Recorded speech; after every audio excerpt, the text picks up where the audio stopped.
Je crois que tout va toujours durer. Les arbres, les gens, les petits gâteaux. Puis un jour, on comprend qu'on va vous les reprendre. Rien ni personne n'est immortel. Ne l'oubliez jamais. Ne ratez rien. Je sais pas ce qui me retient de te casser la gueule, tiens. La trouille, non? Ouais, ça doit être ça, Laurent. Non mais ça va pas bien derrière. Il a un malaise, le peignoir. Que des hommes couchent ensemble, je peux l'imaginer. Dans les longues missions en mer ou dans l'espace pour regarder la bonne humeur, ça me choque pas. C'est un peu comme une activité sportive, une bonne poignée de main, une douche après. C'est quoi? C'est surprise, surprise, il y a des caméras planquées? Non, ce qui me dérange, c'est l'idée de deux hommes qui vont acheter des meubles ensemble. Hein, Antoine? Tu nous manquerais. Imagine un peu son chagrin si tu disparaissais de sa vie.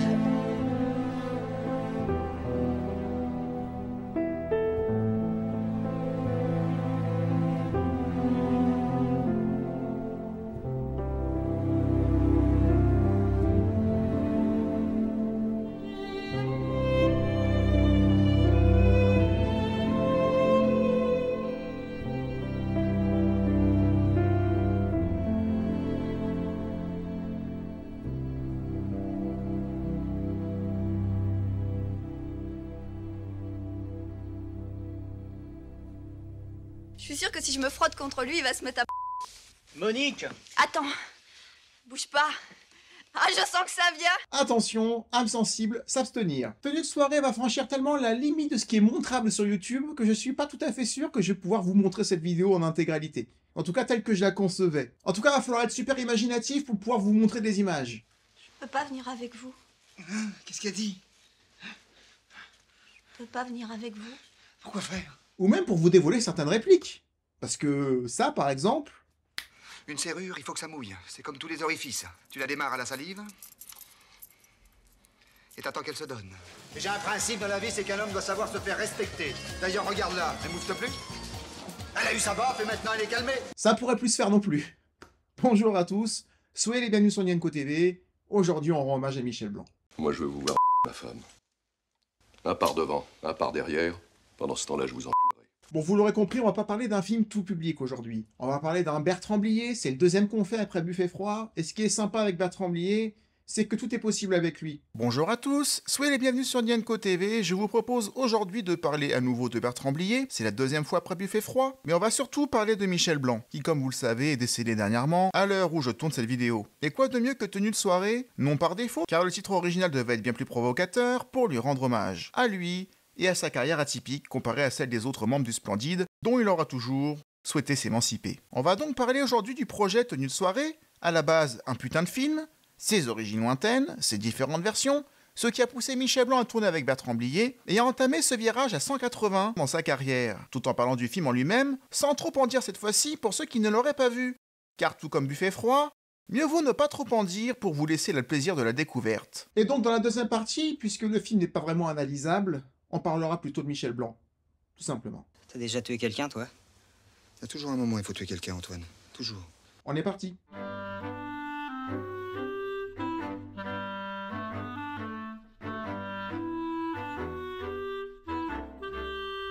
Bertrand Blier, c'est une expérience à vivre, tout simplement. Une expérience à vivre, je parle de ses films, hein. Rien de plus. Peu connu au début des années 70, c'est mai 68 et sa soi-disant libération des mœurs qui le pousseront à écrire et à faire du cinéma. Il y a eu une période où il y avait des films comme La Grande Bouffe, comme Orange Mécanique, après il y a eu Les Valseuses, après il y a eu en même temps Le Dernier Tango à Paris, enfin c'était quand même un paquet de choses.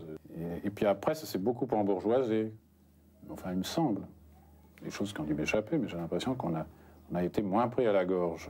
Peut-être c'est la bonne période pour faire ce genre de film. On aurait tendance à croire que, en effet, la société a évolué depuis mai 68 et que, bon, maintenant, on peut parler de certaines choses. C'est pas évident. J'ai l'impression qu'il y a, par exemple, depuis très longtemps, on n'a pas vu de film vraiment agressif, alors qu'à une certaine époque, il y en avait. Déçu par cette libération qui s'est rapidement perdue, il souhaite avant tout déranger avec son cinéma. Bordel de nom de Dieu, il y a bien un cul qui nous attend quelque part. C'est sa façon de créer, sa façon de vouloir raconter les histoires. Les autres histoires ne l'intéressent pas. Alors que les gens prennent ça pour de la provocation, oui, peut-être que ça provoque. Moi, je trouve que c'est très décapant, tant mieux. Tant mieux qu'il y ait des gens comme ça pour dépoussiérer un peu le terrain. Mais je ne pense pas que dans sa tête, ça soit, tiens, je fais ça pour provoquer les gens. Pas du tout. C'est une histoire qu'il a envie de raconter. Il ne sait pas faire autre chose. Ne lui demandez pas de raconter autre chose. Quelque chose qui serait tout à fait normal. Non, il a ce don-là. Bertrand Blier, en fait, c'est à la limite du surréalisme. Ce qu'on voit n'a parfois pas de sens. Notamment dans ce film-là. C'est comme quand Depardieu ouvre à quelqu'un qui lui dit « J'ai tué votre femme » et qui fait « Entrez » dans Buffet froid. Personne ne dirait ça. C'est du non-sens non-stop. Ce qui ne veut pas dire qu'il n'y a rien à analyser derrière. Et son premier film notable, c'était Les Valseuses. Les Valseuses qui révélera au grand public des acteurs tels que Gérard Depardieu, ou Patrick Devers, ou encore Miu Miu.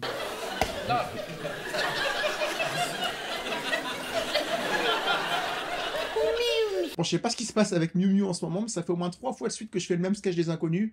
Madame, je vous demande pas de nom. Sacré Miu Miu. Les Valseuses ne ressemblaient à rien de ce qui existait à l'époque, avec des dialogues chocs et des situations provocatrices à la chaîne. Sous-merde. Ingénieur de mon... Et c'est au début des années 80 que Bertrand Blier souhaite à nouveau associer Gérard Depardieu et Patrick Devers dans un film qui s'appellera Rimmel, un film 100% écrit pour Gérard Depardieu et sa façon de jouer, et surtout inspiré par ses rapports réellement ambigus avec Patrick Devers. Il me semble que c'est une histoire qui m'a été inspirée par les acteurs, par Gérard et Patrick Devers, qui j'ai tourné plusieurs fois, donc qui avaient entre eux des rapports, qui s'amusaient à avoir des rapports ambigus. Et c'était un couple d'acteurs tout à fait bizarre, d'ailleurs. Ce sera également l'occasion pour Depardieu de retourner avec Miu Miu, avec qui Patrick Devers avait en plus été en couple, tout comme Coluche l'avait été d'ailleurs. Hélas, suite au suicide de Patrick Devers en 82, le projet est reporté. Et malheureusement, même si aujourd'hui on va parler doublement de la mort, malheureusement, l'un des éléments qui va amener au suicide malheureux de Patrick Devers, outre ses problèmes de drogue, ses problèmes avec les impôts et ses problèmes d'argent, c'est qu'il verra sa femme du moment déménager en Guadeloupe avec Coluche, dans sa maison de vacances. On en avait parlé dans la vidéo, il me semble, sur la vengeance du serpent à plumes, pour ceux qui voudraient se rappeler de quoi il s'agit. Mais tout ça pour dire qu'avec le décès de Devers, ça va pas être facile à digérer pour Gérard Depardieu, ni pour Coluche, qui va partir encore plus dans une dépression, ce qui va donner par exemple un film tel que Ciao Pantin. Mais moi je peux rien pour toi, t'as bien vu, hein. J'ai pas de pognon et je picole. Enfin, mais je t'ai rien demandé.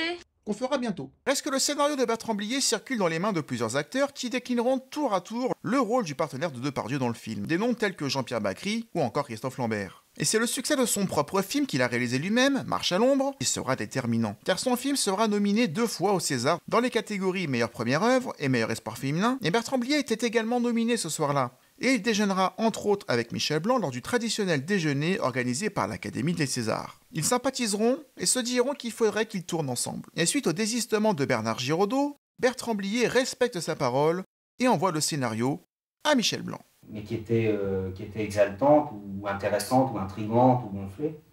Alors donc pour une fois qu'on me le propose, ça fait 1 an et demi que j'avais pas tourné. Pour cette raison-là, c'est quand même un comble quand on sort d'un film dans lequel on a eu plutôt du succès, qui était Marche à l'ombre, de pas tourner pendant 1 an et demi. J'ai pas tourné parce que ce qu'on me proposait, c'était soit refais-nous la même chose qui moi m'ennuie énormément, soit carrément rien. C'est-à-dire que les gens avec qui j'aurais aimé tourner ne me proposaient pas et je me disais tant pis, je vais tenir bon. Alors je suis très contente qu'en ayant tenu bon, finalement ça se soit produit. C'était pas évident. Cette proposition arrive, comme on dit, à point nommé pour l'acteur du Splendide, qui n'avait pas tourné depuis son film Marche à l'ombre parce qu'il était en quête d'un projet qui l'intéressait. Je vais le laisser vous en parler lui-même. Film où vous avez pris des risques évidents avec votre image de marque. On croyait que vous n'aimiez que faire rire et finalement j'ai l'impression que vous êtes ravi de provoquer un peu. C'est-à-dire que j'aime surtout jouer la comédie.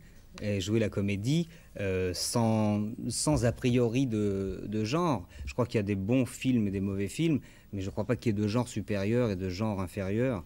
C'était un genre risqué quand même. Ah oui, celui-là est un peu plus risqué que ce que j'ai fait jusqu'à présent. Mais Quand j'ai lu le scénario, quand j'ai lu le rôle qu'on me proposait, je me suis dit que d'abord, j'avais jamais lu quelque chose d'aussi bien écrit, d'aussi formidable, qu'on m'avait jamais proposé un rôle aussi beau. Alors donc, tout le reste est un petit peu accessoire. Ça, ma décision a été prise tout de suite. C'est vraiment tellement bien fait, bien écrit, qu'on ne peut pas résister à ça. Il y a quand même eu des étapes, hein. Ne pas vouloir tourner dans les bronzés fonds du ski, le faire un peu par défaut mais sans l'écrire, on en a parlé. Ne pas vouloir jouer dans Le Père Noël est une ordure, donc officiellement quitter le Splendide. Passer à la réalisation derrière, et maintenant faire tenue de soirée, un tournant définitif. Prochaine étape, se raser la moustache? On y arrive. C'est-à-dire que le problème était pour moi, et il a failli se reposer là. C'est-à-dire qu'après Marche à l'ombre, qui a vraiment très bien fonctionné, j'ai attendu 1 an et demi avec des propositions qui ne m'intéressaient pas et je me suis dit non, je ne veux pas, puisque j'ai eu la chance d'avoir un gros succès, je ne vais pas accepter des films avec des réticences. Donc j'ai attendu 1 an et demi. Au bout d'1 an et demi, je me suis dit peut-être que je n'intéresse absolument aucun metteur en scène, entre guillemets auteur, parce que je dis entre guillemets parce que aucun bon metteur en scène, quoi, ou en tout cas aucun bon auteur. Et je me suis remis à écrire en me disant, puisque l'acteur est au chômage depuis 1 an et demi, je vais lui réécrire quelque chose. Puis Bertrand m'a appelé, m'a proposé ça, j'ai posé la plume immédiatement. Bien que son agent voit dans ce scénario un danger pour sa carrière, Michel Blanc est tellement emballé par cette proposition qu'il n'hésite pas une seconde et donne son accord dès le lendemain de la lecture. Le film parlera d'Antoine, Michel Blanc, et de Monique, Miu Miu. Madame Miu Miu. Un couple sur la fin, sans argent, vivant dans une caravane, à la limite d'être à la rue. Moi, ce que je voudrais, c'est prendre un bain dans une baignoire. Tu sais ce que c'est une baignoire? Il rencontre alors Bob, Gérard Depardieu, à une soirée, qui assiste à une violente dispute du couple, et il prend alors le parti d'Antoine dont il a l'air d'être tombé instantanément amoureux. Il décide de suivre Bob dans une série de cambriolages, et se met à mieux vivre de par l'argent qu'il gagne. Ou plutôt qu'il vole, hein. Mais bon, pour certains partis politiques, voler, gagner, c'est plus ou moins pareil. Au fur et à mesure du film, le couple en arrive à se travestir pour gagner leur vie. C'est du pur Bertrand Blier. Tu prends 3 personnages, tu les fais errer, tu les fais vagabonder. Encore une fois, dans Buffet froid, c'était pour qu'ils tuent des gens, tous ceux qui croisaient, froidement. Là, c'est pour le plaisir de la chair, on va dire ça, de façon politiquement correcte. Le plaisir pour le spectateur, c'est que c'est impossible de prévoir quelle va être la scène suivante, tant ils y vont, a priori au hasard, ce qui peut être aussi déroutant parce que ce genre de film, c'est pas pour tout le monde, parce que c'est particulièrement décousu. Considérant Blier comme le meilleur dialoguiste qui soit, il n'est pas sûr d'être à la hauteur. Pour s'affranchir de son passé et de l'image encore présente de Jean-Claude Duss, il décide de lui-même de se raser la moustache. Gérard Jugnot fera la même chose 1 an plus tard en se rasant la moustache lui aussi. Et comme par hasard, je sais pas si c'est ça, c'est les 2 acteurs du Splendide que je préfère. Et il faut savoir que Michel Blanc dans la vie, la moustache, il ne la portait pas. C'était devenu une espèce d'instrument, d'un outil de travail, parce que ça le rendait un petit peu plus beau, peut-être un petit peu plus français. Et même Bertrand Blier acceptait la moustache, parce que durant les 3/4 du film, il a la moustache, Michel Blanc. Au contraire, il pensait que ça rajoutait encore plus au personnage, mais dans la vie, il ne la porte jamais. Et ça passe tellement bien que même pour les Bronzés 3, en fait, sur le tournage des Bronzés 3, ils ne se sont pas posé une seule fois la question de est-ce qu'il fallait remettre la moustache à Jean-Claude Duss ou non. Et alors je voudrais vous poser une question, pourquoi cette moustache avant? Que vous n'en ayez plus maintenant, je comprends, mais pourquoi cette moustache avant? Figurez-vous que c'est parti d'une blague. C'est aussi bête que ça. Il y a environ 7 ans, donc je jouais avec la troupe du Splendide tous les soirs. On est parti en vacances, et souvent en vacances, je ne me rase pas pour des raisons évidentes de flemme. Et en rentrant, j'avais un peu de barbe partout, quoi, y compris là. Puis je me suis dit, tiens, je vais faire une blague à mes camarades. On avait répété l'après-midi, donc j'avais encore la barbe. Et je me suis dit, ce soir, je vais me raser, puis je garderai que la moustache. Et ils vont me dire, oh, t'as une tête d'imbécile, et ça va peut-être les faire rire en scène. Et je me suis rasé, j'ai gardé la moustache, ils n'ont pas ri en scène, et en sortant, ils m'ont dit, t'es mieux avec que sans. Et voilà, je suis resté 7 ans avec. Donc vous voyez, c'est parti comme ça, c'était même pas une volonté. Et maintenant que vous êtes retrouvé un berbe, vous avez tendance à préférer le moustachu ou... Je me sens très à l'aise comme ça. Mais si on réclame, si demain Mankiewicz m'appelle en me disant je vous fais tourner un rôle si vous vous faites repousser la moustache, je dirais oui. L'une des appréhensions de Michel Blanc concernant aussi sa rencontre avec Gérard Depardieu. Bien qu'ils aient tous les deux été au générique de Je t'aime toi non plus, de Serge Gainsbourg au milieu des années 70, ils ne s'y étaient pas croisés. Qui plus est, il était externe à ce trio de copains qu'étaient Depardieu, Miu Miu, Bertrand Blier. Mais l'alchimie sera pourtant immédiate. Bien aidé par les scènes atypiques à tourner, notamment lors d'une scène au lit où Depardieu est littéralement sur le dos de Michel Blanc, du haut de ses 104 kilos.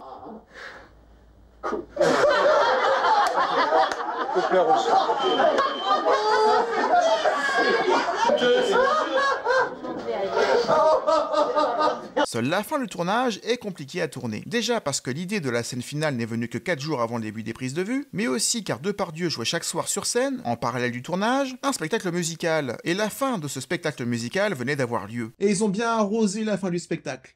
Vous connaissez Gérard Depardieu, je vous laisse imaginer l'orgie. Je sais pas si j'aurais dû dire ça. Mais du coup, sur le tournage le lendemain, méga gueule de bois, texte oublié ou non su, ce qui à l'époque n'était pas une habitude pour Depardieu, parce que ça deviendra sa norme pour plus tard. Et face à Depardieu, un Bertrand Blier de marbre. Face à un Bertrand Blier de marbre, la scène est difficile, car tournée en hiver, et dans des tenues volontairement pas réchauffées, et avec un Gérard Depardieu à la peine. Mais avec 3,1 millions d'entrées, le film est un succès. D'autant plus avec une thématique sexuelle aussi affichée, le film ayant même été interdit au moins de 13 ans, bien que le titre ait dû être revu pour s'appeler finalement Tenue de soirée. Même le magazine Guêpier, un magazine français à l'attention des homosexuels, est séduit par le film et par la performance de Michel Blanc, qui contribuera très grandement à changer l'image de ce dernier. A noter que c'est la même année que Michel Blanc va retrouver Depardieu pour le film Les Fugitifs dont on a parlé il y a quelques temps, dans la scène du docteur bourré devant chez lui qui a perdu ses clés. Et c'est là le propre des bons acteurs ou des très bons acteurs, c'est qu'à aucun moment je n'associe le personnage de Depardieu dans Les Fugitifs et Michel Blanc dans Les Fugitifs aux deux rôles qu'ils avaient dans Tenue de soirée. À aucun moment. C'est comme Miu Miu et Michel Blanc dans l'excellentissime Une petite zone de turbulence que je vous conseille à tous. On revoit Michel Blanc et Miu Miu en couple, des décennies plus tard. À aucun moment je me suis dit « Ah mais c'est vrai qu'il était déjà dans Tenue de soirée ». Parce qu'ils sont tous les trois très bons. Mais la scène aura également été très difficile pour Michel Blanc, même pour une simple soirée de tournage, car avec Francis Weber, dont on parle souvent, c'est la précision et la virgule près. Là où Michel Blanc, c'est le feeling et la psychologie. Et pour ces raisons, Blanc n'osera pas travailler avec Weber par la suite, malgré plusieurs propositions de ce dernier. A noter enfin que Michel Blanc aura eu 2 nominations au Festival de Cannes 86 et 87, et en remportera un, le prix d'interprétation masculine, pour son rôle dans Tenue de soirée. Que peut-on dire du film maintenant? Je vous l'ai dit en intro, mais je vois pas trop ce que je pourrais dire. Tant on peut pas analyser le scénario ou la cohérence des personnages, tout est fait pour être surpris et être dérangé. Quitte à faire n'importe quoi. Cependant, c'est pas mon préféré de Bertrand Blier. Je trouve qu'il y a des longueurs. Passer la première demi-heure où tu vois le trio se former et tu as envie de les suivre et les voir cambrioler des baraques. À partir d'un moment, quand Michel Blanc, on va dire, accepte le fait d'être séduit par un homme, quitte à devenir sa femme, d'un seul coup il change d'avis, on sait pas trop pourquoi. À un moment donné, il parle d'avoir d'enfants. C'est normal, il est encore un peu tôt. Il doit être en train de ranger ses affaires dans son cartable. Lequel, le rouge ou le bleu? Mais quelle importance? Le rouge, c'est moi qui lui ai offert. Eh bien, va pour le rouge. Et à la fin du film, on a l'impression qu'ils ont un enfant, mais quand est-ce qu'ils l'ont eu? On n'en sait rien. Est-ce qu'ils l'ont imaginé dans leur tête? C'est pas expliqué dans le film. Ils ont l'air excités ce matin. Moi, j'entends rien du tout. Tout ce que j'entends, c'est cette saloperie de percolateur. Attention. Et voilà qui déboule. À un moment donné, Miu Miu veut une maison, il lui donne une maison, on sait pas trop comment, ni où, mais elle devient la boniche. Mais qu'est-ce que t'as foutu depuis ce matin midi? J'ai récuré vos chiottes, j'ai briqué votre baignoire, j'ai fait le ménage en gros. C'est pas la peine de t'énerver comme ça, ma chérie. Regarde les yeux d'Antoine, il va encore être triste. Je suis pas en train de vous dire qu'on a vu un film parfait avec Tenue de soirée et qu'il faut absolument le regarder pour ça. Faut absolument le regarder pour Michel Blanc déjà, et parce que on a quasiment un mini-film de Huck, pour que ça puisse passer, avec Michel Blanc ou Gérard Depardieu, que l'on voit intégralement à poil dans le film, et on voit tout. C'est même pas caché, on le voit longtemps. Je vous garantis que c'est spécial. Mais c'est une expérience. C'est du Bertrand Blier. Il faut le voir. Mais c'est tout ce que j'ai envie de dire sur le film en tant que tel, parce que j'ai pas envie de l'analyser point par point, parce que déjà, c'est trop atypique, et en plus, attention, je peux pas vous le montrer. En tout cas, je vous invite à ceux qui ne l'ont pas vu à le visionner, en tout cas à essayer d'aller au bout, de pas être trop choqué par ce que vous allez voir et ce que vous allez entendre. Attention, parce que chaque dialogue atteint son but. C'est excellent. Et c'est très drôle. La thématique du film, c'est que par manque d'amour, on peut faire n'importe quoi, même à l'extrême, voire se laisser séduire par quelqu'un, même par se laisser séduire par la première personne qu'il aimera, quitte à devenir une femme lui-même pour lui convenir. À un moment, le personnage que joue Gérard, Bob, lui dit qu'à l'effet, ça te fait d'être une proie. Et je crois que ça définit parfaitement le personnage. C'est vraiment une proie. C'est quelqu'un qui est là, riche de ses seuls yeux candides, qui a envie d'aimer et d'être aimé. Et puis, il se trouve qu'autour, il y a des gens qui ont d'autres idées. Et que lui a tellement envie d'être aimé que son univers se borne à ça et à essayer de tenir le coup et à essayer d'y voir clair surtout. Et c'est avant tout ça, plutôt qu'un film de cul ou même un film sur l'homosexualité que l'on voit dans le Tenue de soirée. C'est un film sur la détresse due au manque d'amour. Et le seul défaut des œuvres de Bertrand Blier, y compris celle-là, c'est que le plaisir de ne pas savoir où le film va, et donc par extension nos personnages eux-mêmes, vont, c'est du one-shot. Difficile de prendre le même plaisir, une seconde fois ou une troisième fois, une fois que le plaisir de la découverte est derrière nous. Voilà, tout n'est pas clair et tout n'est pas expliqué, et quelque part, on s'en cogne. Maintenant, vu qu'on va pas continuer à parler du film, on va encore parler un petit peu de Michel Blanc.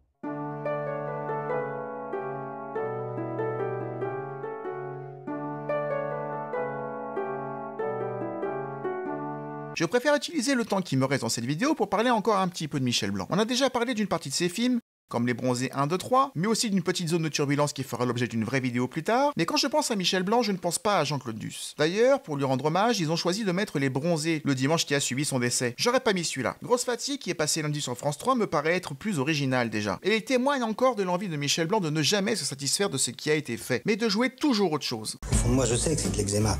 Je vais te prendre un rendez-vous chez le médecin. Ah non, me fais pas chier avec les médecins, hein. Ils te disent que tu vas crever et ils vont jouer au golf. Puis j'ai l'impression que si je vous disais que j'ai bouffé ma femme hier soir en barbecue, vous me demanderiez avec quelle sauce.